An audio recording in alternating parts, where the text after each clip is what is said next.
প্রদেশ কংগ্রেস দপ্তর বিধান ভবনে তাণ্ডব।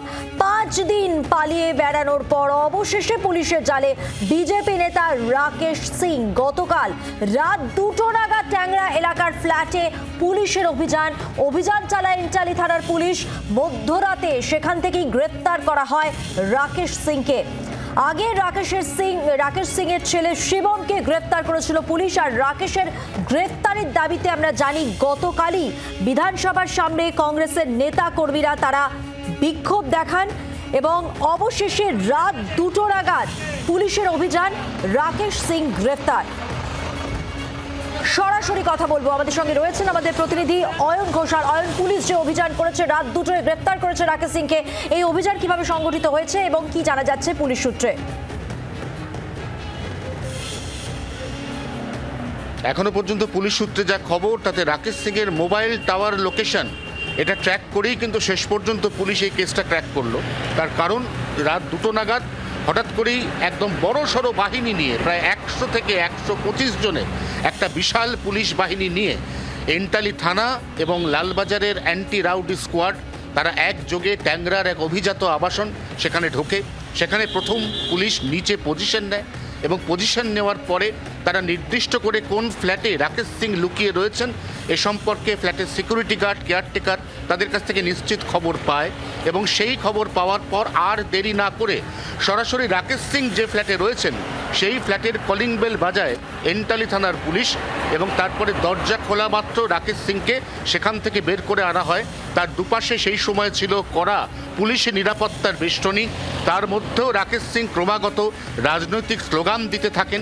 তিনি নিজে সেই সময় তার এক আত্মীয় মারফত একটি ফেসবুক লাইভ করেন, যে লাইভে রাকেশ সিং এমনকি পুলিশের গাড়িতে মাঝের আসনের মধ্যখানে সিটে যখন তাকে বসানো হচ্ছে তখনও ক্রমাগত তিনি বলতে থাকেন যে তাকে এভাবে কোট আনকোট ভয় দেখানো যাবে না। কিন্তু সবথেকে উল্লেখযোগ্য বিষয়, রাকেশ সিংয়ের বিরুদ্ধে একাধিক গুরুতর অভিযোগ, তা সত্ত্বেও রাকেশ সিং একটানা 5 দিন অধরা ছিল।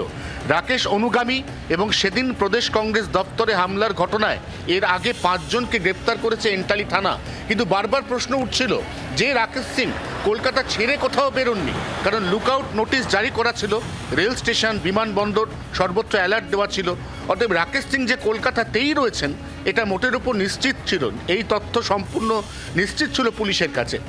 এবং ঠিক এই জায়গা থেকে এন্টালি থানা রাকেশ সিং কলকাতার মধ্যে কোথায় রয়েছেন সেটা খুঁজে বার করার চেষ্টা করছিল। রাকেশ সিংয়ের একাধিক ফেসবুক লাইভ, তার যে লোকেশন ট্র্যাকার, এই ট্র্যাকার ধরে পুলিশ তার খোঁজ পাওয়ার চেষ্টা করছিল। অবশেষে সেই মোবাইলের টাওয়ার লোকেশনের হাত ধরেই রাকেশ সিংকে গ্রেপ্তার করা সম্ভব হয়েছে।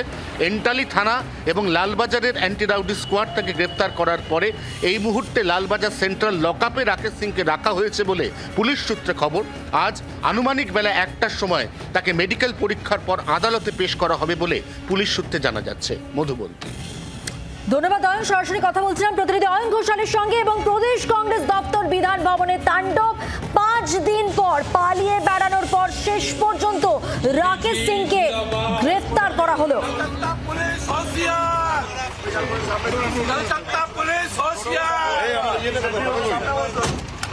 राकेश सिंह कभी डरा नहीं है, ना कभी डरेगा। फाइल तो दी देखते कोई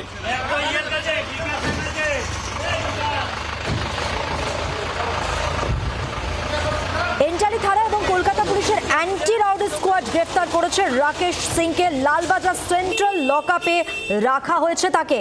আনুমানিক আজ বেলা 1টায় তাকে আদালতে পেশ করার কথা। প্রায় 100 পুলিশ মিলে যে অভিযান হয়েছিল সেই অভিযানেই রাত 2টো নাগাদ একটি ফ্ল্যাটে তাকে পাওয়া যায় এবং সেখান থেকেই তাকে গ্রেফতার করা হয়।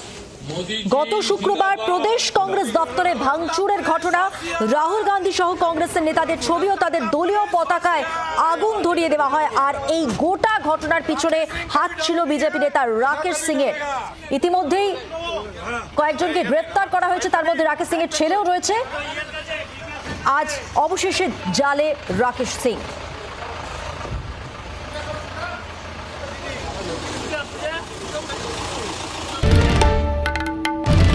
বাংলার আওয়াজ, বাঙালির আবেগ, জি 24 ঘন্টা।